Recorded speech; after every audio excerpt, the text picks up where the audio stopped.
The power footwork style, also known as the air footwork style, is arguably the most difficult, dynamic, and highest level of footwork moves in b-boying.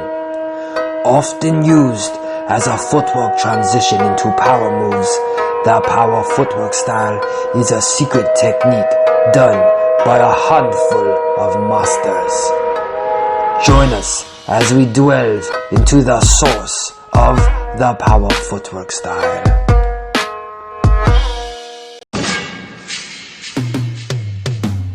I'm Dyzee of the Supernaturals. Join me on this 12-episode journey as I go deeper into the origins to uncover the lost and secret styles of b-boying.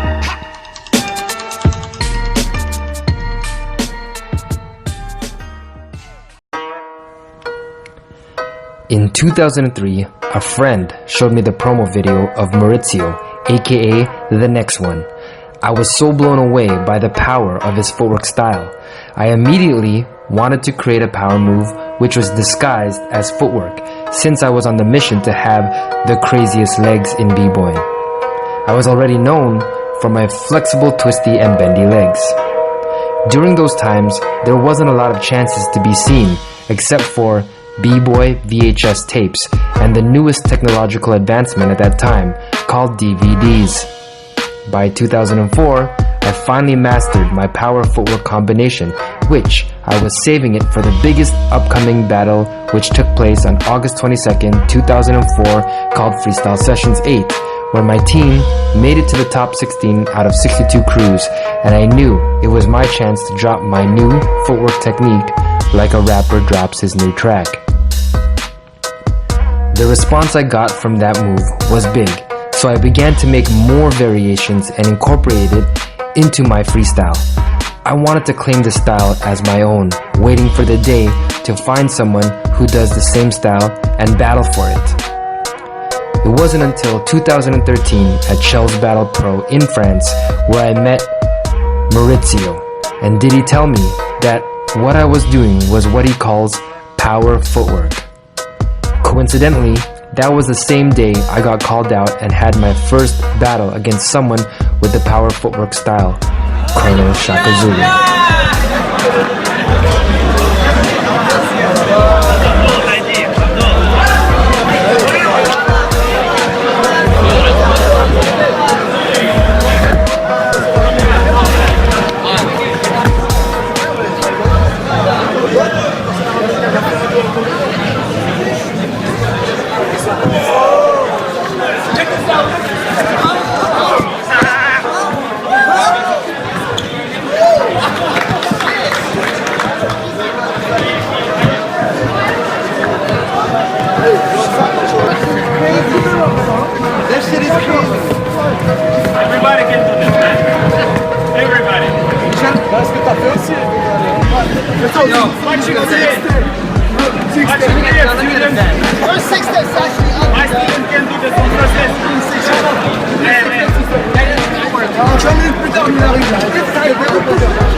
Since then, I've been reaching out to Maurizio for an interview, but unfortunately couldn't pull through.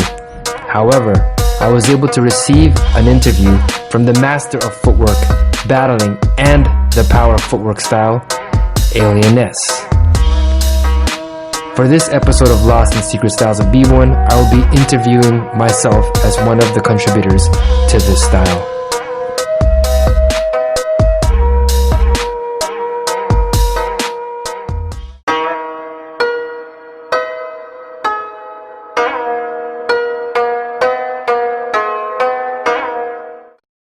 Okay, when we're looking at the dynamics of it, the looks of it, I would have to say, and I think my mentor Track 2 would agree, it comes from the Crazy Commandos when they did the CC Rock, which is technically the first 6-step.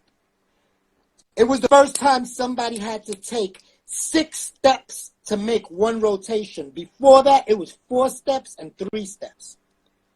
You know what I'm saying? So the Crazy Commandos, basically, it was a regular 6-step, but how it was done, thank God I could explain it and I have to demonstrate it. How it was done was when the feet are coming around behind you, you got really, really, like you're doing push-ups. And then when they come back around to the front, you extend yourself up and make your belly like kind of stretch out so your body looks straight. Like I tell my students, make your belly touch the sky. You know what I'm saying? So they went high and then super low, almost down to a push-up position. Come around and go high and super low. With that CC rock was not only the first 6-step, that's the original 6-step, but it kind of gave birth to that elongated type style footwork. You know, like when the first time track 2 saw it break, he was like, man, you break like Crazy Commandos. Because I already had that style when I met track. For me, it originated in the early 2000s, but I guess if you take the techniques, if you actually say, okay, you know, like that power footwork wind up, people were doing it, you know, when you look back at Icy Ice and Maurizio. I would say, you know, to be unbiased, it probably originated in New York. It was developed throughout in Europe in the 80s and then in the 90s and 2000s. But for myself, where I saw it originate from my personal experience was because in Toronto, when I first saw breaking and the way people break in Toronto, the way that I saw footwork was very circular. Like, you know, the early guys that I saw in Toronto looked like their bodies were almost still and their feet were just like hovering around their bodies. You know what I mean? Like that's what I saw when I was looking in the ciphers. When I look at the way B-boys were breaking in New York, they had mainly shuffling, fluttering feet, where Toronto, it seemed like to go in circles. That said, that's how I thought breaking was supposed to be. And it wasn't until I saw Maurizio, somebody in my crew showed me his video, his promo video, that I was just completely blown away. And I was like, wow, his feet are literally flying around his body. You know, and I was like, okay. You know, it was more of a wind up, like it was how he would wind up and go into power that he did it. But I was like, I want to have a style that's a power style that's just flying around my body continuously with a bit of complexity. That's basically power moves that looks like footwork.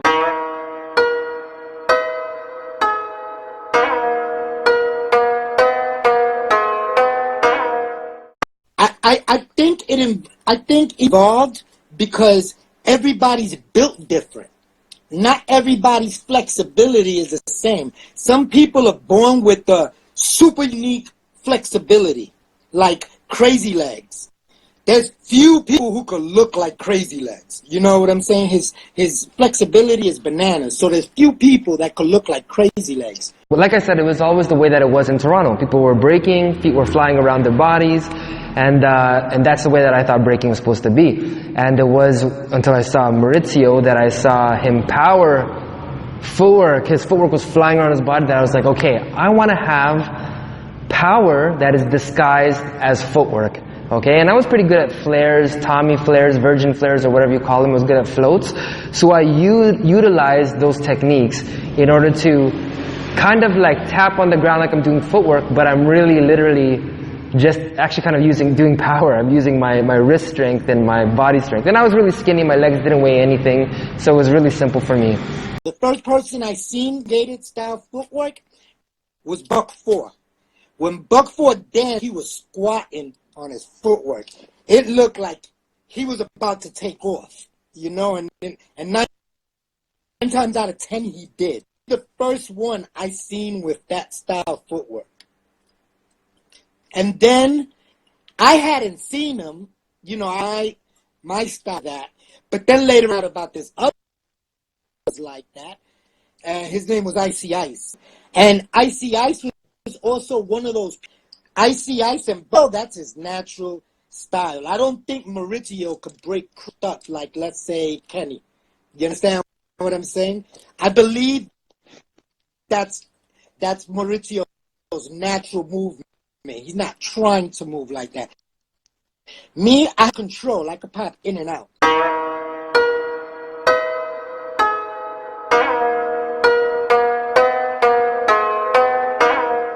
Definitely the influences were like the Toronto way of breaking. In the early 90s, when I was first started breaking in the circles and the ciphers, you know, there was no competitions, there was no YouTube, there was nothing. It was just you go to a party and then people get down in a circle, and what I saw was people, when they danced, their feet were just flying around their body. Earlier B-boys, before me, were influenced Crazy Commandos. I was up 4. Later on, I met Icy Ice and got to train with Icy Ice and got in a leaper into that footwork. I can't speak for Maurizio and the rest of the world. I believe the world got it from Maurizio. I'm not going to take the credit because the world already had their sights on Maurizio back in the scene. If I really look at my influences, I would look at like, yeah, Maurizio was the main person that made me just, that blew my mind away. Like I was like, look at this freaking, and then he would go into backspins and for hours.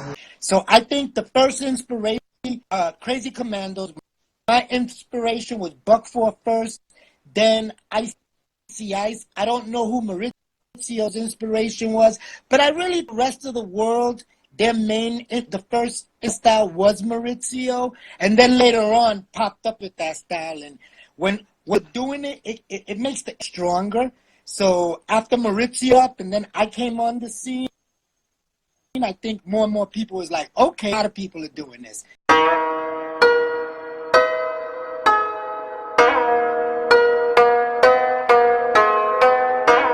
The intended purpose of the power footwork style, it's supposed to be, to me, the ace of footwork, okay? It's easy for me to see footwork and say, I could do that, like, you know, and if I was to battle someone, I would just kind of like say, yeah, I can do this footwork, but power footwork, not everybody can do it. It's like training power moves, you know what I mean? So the point of power moves is to or power is to do stuff people can't do. So the point of power footwork is to do footwork that people can't do. Ooh, good question.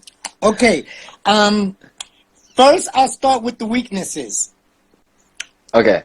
To me, the weaknesses is streaming, pinpoint perfect transitions between footwork styles, you know, are harder to do if you're in the elongated style position. Also, if you're doing that power, I'll say power footwork or air footwork, if you're doing that style, you have to be flat-handed. If you try it the other way that looks a lot stylish, you could break your thumb. You know, like, I have footage of me doing it in slow motion, and you could see how much air I get and how much time I cover off the ground before I touch again. That would be impossible to do if I wasn't, like, flat palmed on the floor. Now, the weakness of the power footwork style, I would say, is that, you know, it's limited, right? There's not so many types of footwork that can keep going in a circle. There's not billions of variations, and if you're playing the variation game, there's not so many, and if there was, it's extremely freaking tiring, okay? Power footwork is the most tiring footwork out there that I think, in my personal opinion, you know, because it takes a lot of body strength as well, you know, and you're using momentum to do the move, you know? The only benefit is, hey, look, I could do this. You know, and it's a really good setup for power moves. You know what I mean? Like some people will start off slow and increase speed gradually. Where if you're in that foot position, you're already generating the power for the speed. So once you throw that first one, that's it. You go blown in there. To break out of it and show a lot of different things out of it. You know, if you're going for that, basically you're just doing a rotation. You know what I mean? You're just doing rotations. It's hard to really freak footwork in that style. The strength of it is that, yeah, not a lot of people will be able to do it because you kind of have to have power, like, you know, like flares and all that kind of stuff in order to, you know, have that dynamic footwork looking thing. Like, it's dynamic as heck. When people are battling in footwork, when you pull out your power footwork last, it's like the ace. You know what I mean? Like,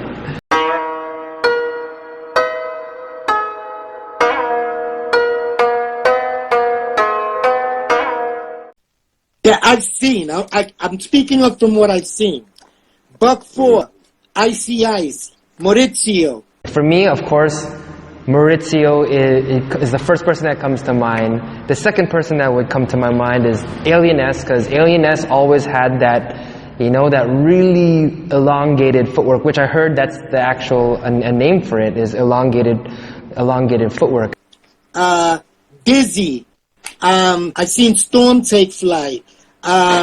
K-Mel could do a really dope, great Alieness impersonation. You ever see K-Mel? Tell him to do his Alieness impersonation on the floor, and you're going to see Alieness. He does a great impersonation. Also, if you look at other people that did that step, like, you know, that first pioneered the step, I would say Icy Ice. When I look at old videos of Icy Ice, he has that little footwork step where he comes from kind of like a 6-step, 2-step kind of thing, and he just whips right into power move. That wind up, it's like a wind up that I think is like the basis of power footwork, you know? I just added something else, which is the glide back, you know, like the power in the back of footwork, disguising it as a 2-step. And I gotta give a special shout out to B-Girl Tara. Tara, the little girl, true story. I went to Trails Battle Pro in 2013. I go downstairs to eat breakfast. She's already downstairs training with her dad. So her dad took that opportunity to introduce her to me, and she asked me to teach her my air 4-step, right? So I'm like, sure. And I taught it to her that morning, and her dad said, tell the man thank you. And I said, no, if you really want to thank me, by tonight, and smoke somebody with it. And in her very first go out in that Trails Battle Pro, she was rocking it, and out of nowhere, bang, she hit the 4-step. I went crazy. Thank God I wasn't judging because I went crazy. I'm like, damn, that little... So I got to give a shout out to Tara. She didn't have the power that we generate, but she's young. Give her time because she's got the 4-step. Give her time. Let her develop some hips, and she's going to be gone. Because you really, that move is really all hips. All the power that we generate in our body, whether it's kung fu, karate, even in boxing, they tell you to throw it from the hip. So when she develops her hips, she's going to be flying. So I got to give her a shout out because she knows the step. There's also other people out there that kind of do the style too. There's a guy from Predators crew from Russia that has that quality. I would say there's a guy that I battled before named Colonel Shaka Zulu from France, and he kind of does that move. You know, I would think about him, and yeah.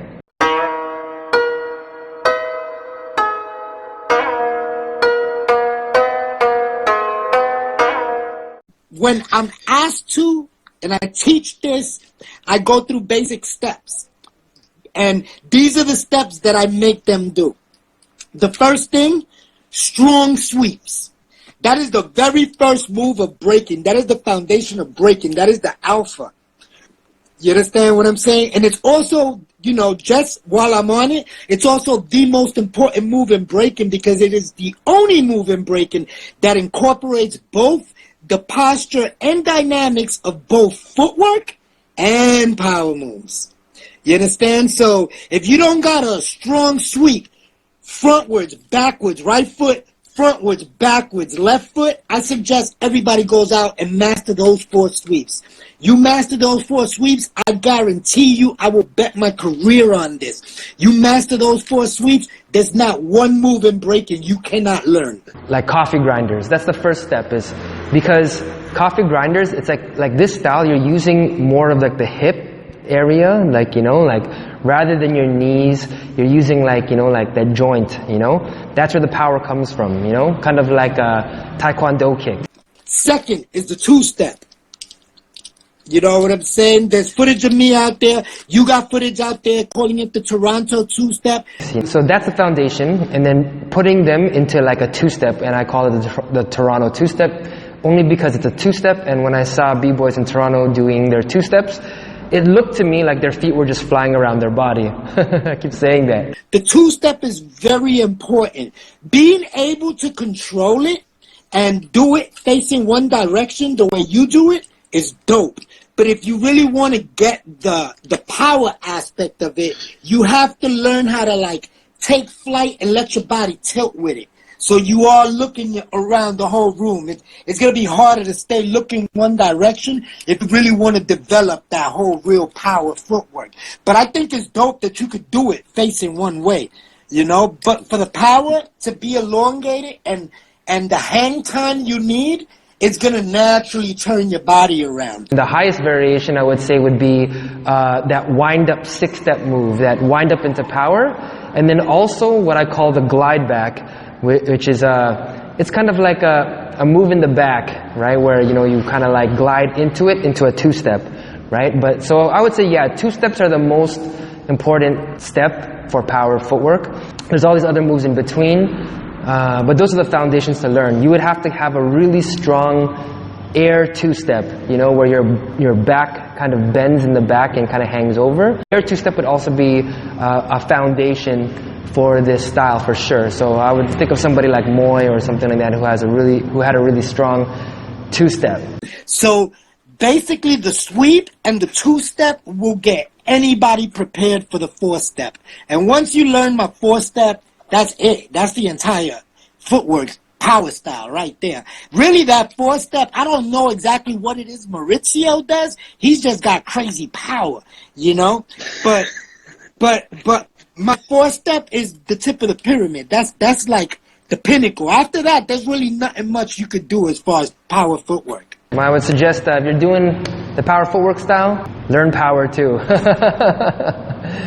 Learn power moves, like all the power moves on your hands, like floats and flares and virgin flares.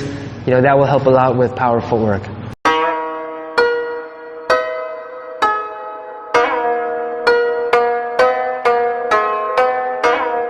I think a funny story I want to give is the 1994 Rocksteady Crew anniversary. First time I got down in like 8 years. I was breaking on the floor and cats was doing incredible stuff. I mean, you had Easy Rock, but Rocksteady Japan was there, and at that very moment, that day, Rocksteady Japan was probably the most advanced cats in that circle that day. And one thing I remember, getting in that circle and really not impressing nobody. But like by my second or third round, when I decided to unleash and hit that power footwork, everybody was staring. But I remember all the Japanese guys getting excited and going, "Oh!" and pointing. And I remember thinking to myself, these Japanese cats are going to be dangerous. Because they were the only ones that caught what I was doing. And lo and behold, Japan was really the first cats that started really giving USA a run for their money. I mean, like Storm and Swift kind of, resuscitated New York, but like them cats weren't giving Kenny a run for his money or anything like that. You know what I'm saying? So shout outs to Japan, Rocksteady Crew Japan. At least the Rocksteady Crew Japan from 1994. When I made up this style, I wanted to be like, okay, I wanted to have this power footwork style be associated with the way I break. Like, when I break, it's very powerful and circular, and I want that to be like, when people see it, I want them to be like, yeah, that's Dyzee, like Dyzee, or like Maurizio, or kind of like that. Like, I want them to think it's kind of like me. In France, in 2013, at Chell's Battle Pro, it's kind of ironic because that was the day that I met Maurizio, and I did a judge showcase, and I was eating lunch with him later, and he told me, yeah, like, I see you also can do the power footwork and stuff, and I was like, yo, that's crazy, because it was kind of a fanboy moment. I'm like, yo, you're like one of my you're like my inspiration for this style, and he was really cool about it, and so we talked a lot, and he said he told me he called it power footwork, and that was really amazing for me. But it's ironic because that same event, I had my first battle against Colonel Shaka Zulu, who called me out, and it became a battle with like France against different b-boys around the world, like mainly US and Canadian. People from Russia jumped in and stuff like that, because you know how it is in France, very raw. And so the guy who called me out, we were kind of going at each other one here and there, but he At the last point of the battle, he pulled out the power of footwork, and I took that as my opportunity to come out and be like, is this what you're trying to do? And I threw it back at him, and yeah, that was like a highlight for me in that moment, because I have that step, and it's made for those kind of moments like that where, and that's the whole point about having your own style, is you want to create it and wait for that day that you can use it in that battle to claim your style, and that's what happened right there. As I continue my journey to uncover the history, source, and mysteries of power footwork, I realize that this style is incredibly rare, with very few younger generation b-boys doing it today, although there are a handful of b-boys who do represent the style. Could it be because how the competition formats have called for longer rounds, and that the power footwork style uses a lot of strength and energy? Or is this style simply more difficult to execute and feel comfortable in? As yearly trends in the b-boy community come and go, with footwork being cemented into the culture's foundation, perhaps one day there will be a new era of the power footwork style. Hey, what's up everybody, it's Dyzee over here. I hope you enjoyed the Lost and Secret Styles of b-boying. This is the power footwork style. I want to leave you with a little bit of moves that you can learn so you can add elements of the power footwork to your style. The first thing you gotta learn is coffee grinders. Okay? Straight, easy coffee grinders. Simple. And then switch legs. Switch back. And switch legs. Once you can do that, power footwork is easy. Make sure to use your hips over here so you can get them in a smooth circle. Don't bend your knees, keep them straight. Once you have the coffee grinder in the same direction with both legs, okay, the next step is to alternate your legs, your left to your right, but landing it in a two-step. So first you have to have two steps. When you combine both the coffee grinders with your left leg and your right leg and the two-step, it looks kind of like this. One leg, switch, then single.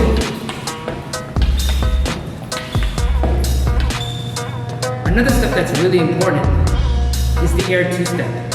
So it's basically like a two-step, but you are bending your body in the air as far up back like this as possible. It's literally kicking back as far as it can go. You whip your foot, you have that wind-up leg, and you go right into it like this.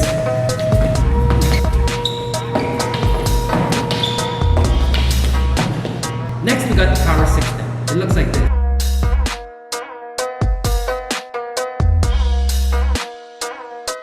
So the power six step, it starts like this from a six step position. Make sure to be flat-handed because it's kind of like a flare. Take one step, and when this foot comes beneath and over here, you're gonna pull your whole body forward like this in the air.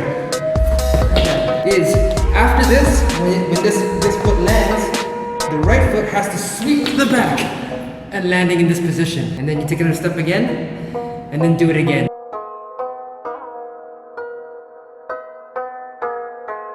So yeah, everybody, that is the Toronto two-step, the air two-step, and the power six-step. I hope you guys enjoyed this episode. And I just want to give a shout out to my b-boy sneakers, the first b-boy sneaker in history. Click on the link in the description below to sign up for my sneaker newsletter, where I'll be emailing you the updates, especially with the upcoming pre-sale. Thanks everybody for watching, and see you next time.